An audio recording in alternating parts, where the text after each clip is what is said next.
arkadaşlar. Jetta'nın oradan yerine getiriyor mesela. Oradan özel zikzakleri böyle pundalayırım. Anlıyor musunuz böyle?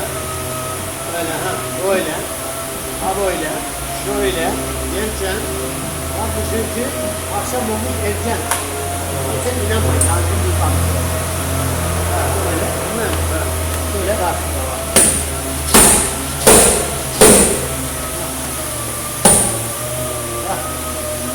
Hadi bakalım.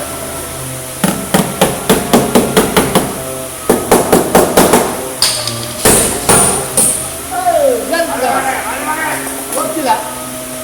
Bu arasında kopukluk var oluyor arkadaşlar. Takmadım ayağına.